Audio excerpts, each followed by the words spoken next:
Get ready, start. Now, Sir Honorable Members will recall that the bill was introduced in the House of the People on the 2nd September 1953. It has had a long history and in one form or another, it has been before the public since the end of 1949. In the statement of objects and reasons, the various stages through which the bill has passed since 1946 have been summarized, and I need not recapitulate on this occasion the circumstances in which the then government of India took the decision in early 1946 to initiate an inquiry into the reform of our company law. I would remind honorable members that between 1946 and 1948, the entire field of company law was carefully revived by two distinguished company lawyers who were appointed to recommend the broad lines on which the present act should be revised.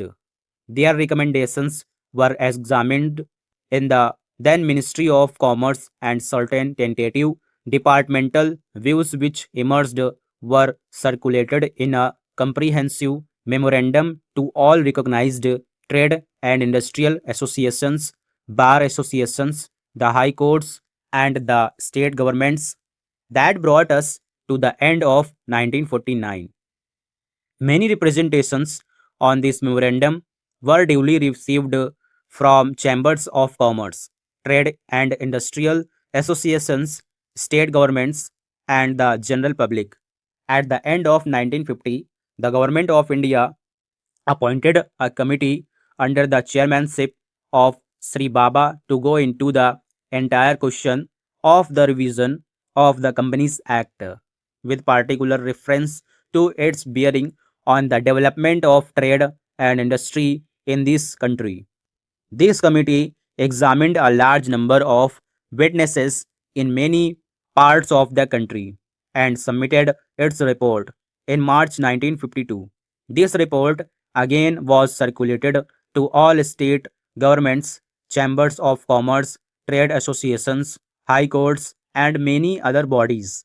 At the same time, a special officer was appointed in the Department of Economic Affairs, Ministry of Finance, to examine the report in the light of the views received from the interested public and to submit proposals to government for the revision of the present act. The bill now before the House is based largely on the recommendations of the Company Law Committee, modified in a few particulars. Honorable members will notice that so far as public relations go, the bill has covered adequate ground. In a measure like the Companies Bill, however, which covers the entire field of the operation of joint stock companies, the limits of consultation and discussion can never be exhausted. And I would like to inform honorable members that although the bill was introduced in Parliament over 7 months ago, our officers have been engaged throughout this period in further studies and informal discussions with the interests concerned. And other occasions, I have also participated in such discussions.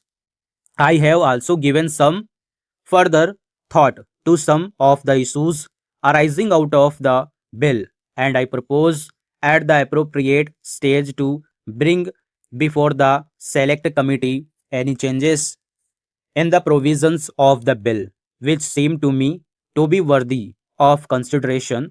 In the light of this further examination, no honorable members will have noticed that the bill contains 6 clauses and 12 schedules.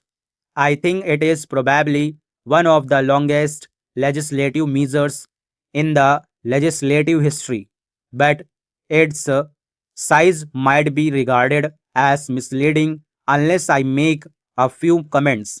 The bill is both, one must remember, a consolidating and amending measure, as mentioned in the statement of objects and reasons.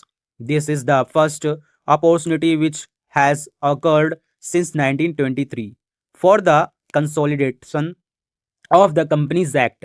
Advantage has been taken of this opportunity to redraft several long and complicated sections in the present act, which have been split up into a large number of clauses.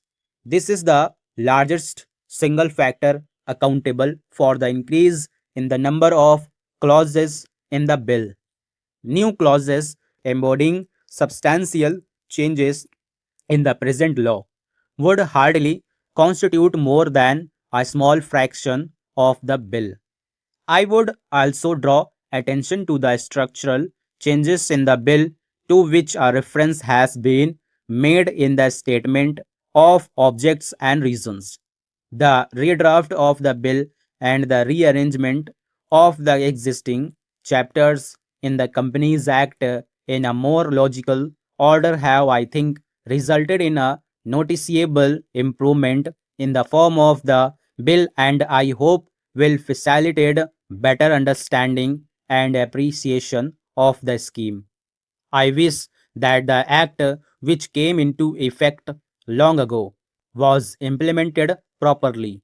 I know that the minister here is very earnest in implementing it, but unfortunately, his colleagues at the state level are disappointing him.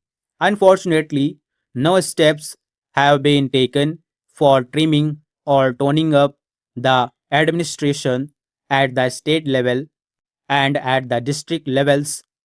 They have to be taken immediately. Stop.